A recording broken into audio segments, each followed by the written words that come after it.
আসসালামু আলাইকুম। আশা করছি সবাই অনেক ভালো আছেন। তো আজকে আপনাদের সাথে নতুন আরেকটি ব্লগে। তো আজকের ব্লগটি কিন্তু বাড়িতে নয়, আজকের ব্লগটি হচ্ছে বাড়ির বাইরে। তো অনেকেই আছেন যারা এই স্পটটাকে চিনবেন। তো এই স্পটটা হচ্ছে নরসিংদীর যেই ড্রিম হলিডে পার্ক আছে, অনেকেই আসলে চেনেন। কারণ এটা আসলে অনেকটাই বড় আর এখানে অনেক কিছু দেখার আছে। তো সেখানে গিয়েছিলাম। তো বাচ্চাদের সাথে অনেক মজা করেছি। আর সারাদিন কি করেছি, কি দেখেছি তার কিছু আপনাদের সাথে শেয়ার করব। তো আশা করছি সবাই অনেক ভালো আছেন আর পুরো ভিডিওটি না টেনে দেখবেন। তো আজকে ড্রিম হলিডে পার্কে সকালবেলায় চলে এসেছি। আজকে আসতে হয়তো 10টা বেজে গেছিলো। তো 10টা বাজে এখানে পৌঁছানোর পর আমরা মেন গেট, দেখুন মেন গেট কিন্তু এখান থেকেই শুরু। তো এখান থেকেই আমরা ভেতর দিকে যাচ্ছি। আর এখানে কিন্তু আমরা একা আসিনি, এখানে আমরা অনেকেই এসেছি। তো অনেকে একসাথে এসেছি আর সবাই আগে চলে এসেছে, আমরাই লাস্টে ঢুকছি। তো এখানে যেহেতু আমরা অনেকে এসেছি সে কারণে এখানে কিন্তু ভিতরে রান্নাবান্নার কাজও চলছে। আর সেই সাথে এখানে একটা রুমও নেওয়া হয়েছে। তো যাই হোক, আস্তে আস্তে যাচ্ছি সামনের দিকে। তো এই তো চারিদিকে একটু করে ক্যামেরাটা ধরছি, কারণ স্পটটা এতটাই বড়। তো কোনটা রেখে কোনটা দেখাবো, আর সব কিছু আসলে দেখানো সম্ভব নয়, এত দূর হাঁটা। আর আজকে যেহেতু এসেছিলাম, আজকে কিন্তু একটু বৃষ্টি ছিল না আর প্রচণ্ড রৌদ্র ছিল। এই রৌদ্রে আসলে বাচ্চা নিয়ে বাহিরে হাঁটাটাও অনেক কষ্ট। যদি নিজে একা হতো হয়তো হাঁটতাম বা একটু ভালোভাবে ভিডিও করতে পারতাম, কিন্তু যেহেতু বাচ্চারা সাথে ছিল তাদেরকে নিয়ে রোদ্রে হাঁটাটা সম্ভব নয়, আর আমাকে ছাড়া তো আসলে বাচ্চারা থাকতেও পারে না। তো তারপর এখন হেঁটে যাচ্ছি আর চারিদিকটা একটু করে দেখিয়ে দিচ্ছি। জায়গায় আসলে সুন্দর দৃশ্য, সুন্দর কিছু জিনিস যেখানে আসলে আপনারা ছবি তুলতে পারবেন, বসতে পারবেন। আর এখানে কিন্তু অনেক রাইড আছে। তো এখানে ভিতরে বিভিন্ন ধরনের রাইড আছে। তো বাচ্চারা এখানে হচ্ছে পানিতে কিন্তু লঞ্চ আছে, তারপর এখানে কিন্তু বড় কি বলবো, ছোট স্টিমারগুলো আছে। যার যেটা ভালো লাগে সেটা দিয়েই আসলে ঘুরতে পারে। আর এখানে অবশ্যই ঘুরতে টাকাও লাগবে। তো এখানে আসলে রেট করা আছে যে কোনটাতে উঠলে কত লাগবে। তো এগুলো দিয়েই মানুষ আসলে চারিদিকটা ঘুরে। তো এখানে কিন্তু একটা দেখুন, এটা হচ্ছে অপোজিটেই, পানির অপোজিটে একটা জায়গা। তো আসলে কি বলবো, যেইখানে আপনি ঘুরেন না কেন সেইখানেই দেখা যায় কি জায়গাগুলো এত সুন্দর, ছবি তোলার মতো জায়গা, বসার মতো জায়গা। আর বাচ্চারা তো মনটা ভরে আপনার ঘুরবে, কারণ এত খালি জায়গা। বাড়িতে তো আসলে সবার এত জায়গা থাকে না। তো এখানে যদি আসেন বাচ্চারা খুব আনন্দ পাবে। আর চারিপাশটা খুবই সুন্দর। এই যে পানিটা দেখতে পাচ্ছেন, এটাই হচ্ছে আসলে আমরা যেটা দেখি যে একটা মোবাইলে কিন্তু অনেকেই দেখে যে আদর্শ গ্রাম বলে একটা সিনারি দেখা যায়। তো এই পানি দিয়ে যখন ঘুরবেন তখনই কিন্তু এই আদর্শ গ্রামের সিনারিগুলো দেখতে পারবেন। আর সেই সাথে এখানে একটা রাইড আছে যেটা এখন আমি দেখালাম।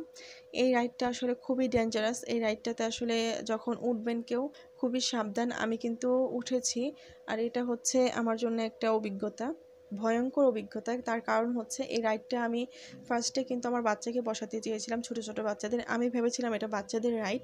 তো আমি কিন্তু উঠতে চাইনি, বাচ্চারা কান্না করছিল বলে তাদের সাথে আমার বসতে হয়েছে। আর যারা রাইডের মধ্যে ছিল যেই লোকেরা, তারাও কিন্তু বলেনি যে এটা খুবই ডেঞ্জারাস, এটা কিন্তু খুবই জোরে চলে, বাচ্চারা ধরে বসে থাকতে পারবে না, এতটা জোরে চলে। তো আমি বসেছি, আমি বসেও বাচ্চাদেরকে ধরে রাখতে পারছিলাম না, যেমন মনে হচ্ছে আমি পড়ে যাব ছিটকে। তো যাই হোক, এই জিনিসটা সবাই খেয়াল করবেন। আর আমি কিন্তু রাইডের লোকদেরকেও খুবই বাজেভাবে ধমক দিয়েছি, কারণ আমার কাছে মনে হচ্ছিল আমি নিজে বাচ্চা নিয়ে পড়ে যাব। তো তখন যদি বাচ্চারা একা থাকতো, বাচ্চারা তো সাথে পড়ে যেত, একটা মারাত্মক দুর্ঘটনাও ঘটতে পারতো। তো এই জিনিসগুলো আসলে খেয়াল রাখা উচিত। যারা এগুলো রাইটের কাজ করে তাদের উচিত যে সবাইকে জানিয়ে দেওয়া যে বাচ্চা রেখে উঠবেন না, কত বছরের বাচ্চা পর্যন্ত উঠতে পারে সেটাও বলা উচিত।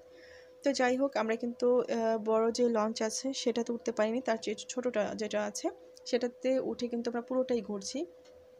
কারণ এর মধ্যে উঠলে দেখা যায় এখানে এই পানির মধ্যে অনেক কিছু দেখার আছে। পানির সাইডে অনেক কিছু বানিয়েছে যেগুলো আসলে এটার মধ্যে না উঠলে দেখা যাবে না। আর এখানে আদর্শ গ্রাম বলে একটা কথা, দেখুন একটু দেখিয়ে দিচ্ছি এখানে।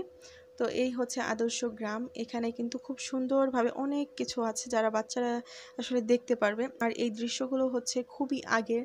আমরা যখন আরও আগের কথা বলছি, যখন যখন আসলে মানুষ মাছ ধরতো জাল দিয়ে, বঁড়শি দিয়ে মাছ ধরতো, জাল দিয়ে মাছ ধরতো, পাটায় পারতো, তারপর গরু ছিল, গরু দিয়ে লাঙল কি বলে হাল চাষ করাতো, এই যে জিনিসগুলো আছে।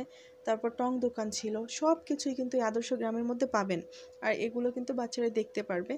তো যাই হোক, দেখুন ছোট ছোট অল্প অল্প করে আপনাদের সাথে শেয়ার করছি, আমার কাছে কিন্তু ভীষণ ভালো লেগেছে। আর তার চেয়ে তো বড় ব্যাপার হচ্ছে বাচ্চাদের জন্য এটা আরও বেশি ভালো লাগার একটা জিনিস, বাচ্চারা অনেক কিছু দেখতে পারবে।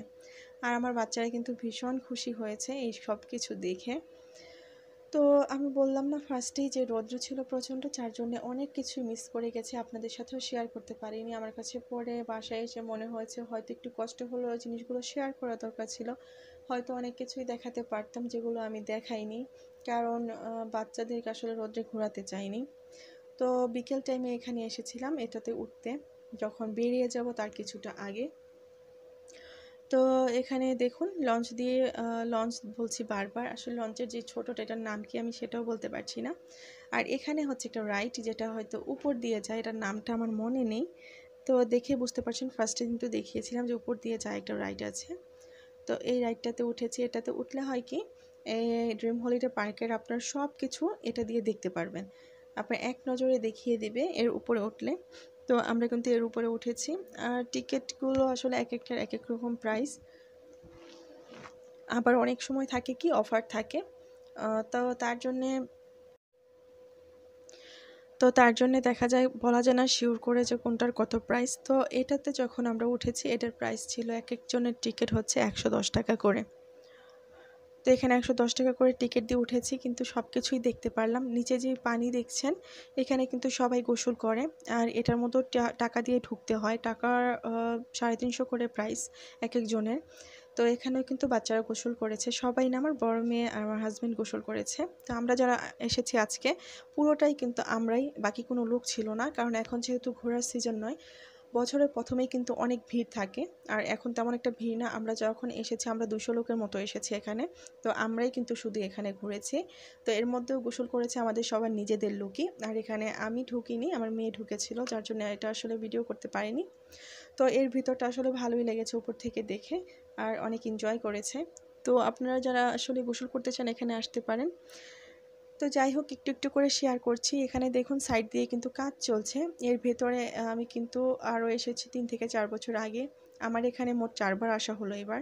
তো 3 থেকে 4 বছর আগে যখন ফার্স্টে এসেছিলাম তখনও কিন্তু কাজ চলছিল, আর এখনও কাজ চলছে। মানে মোট কথা হচ্ছে এর মধ্যে কিছু নতুন কিছু করতেই থাকে।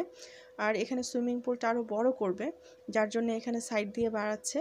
তো বোঝাই যাচ্ছে কাজের ইয়া দেখে। তো যাই হোক, আপনাদের সাথে অনেক কিছু শেয়ার করে ফেললাম। তো আমার ভিডিওগুলো যদি আপনাদের কাছে ভালো লাগে অবশ্যই একটা লাইক দিয়ে দিবেন, সেই সাথে চ্যানেলটিকে সাবস্ক্রাইব করে পাশেই থাকবেন। তো আজকের মতো আর কথা বাড়াচ্ছি না, সবাই অনেক অনেক ভালো থাকবেন, সুস্থ থাকবেন, সবার জন্য মন থেকে অনেক অনেক দোয়া।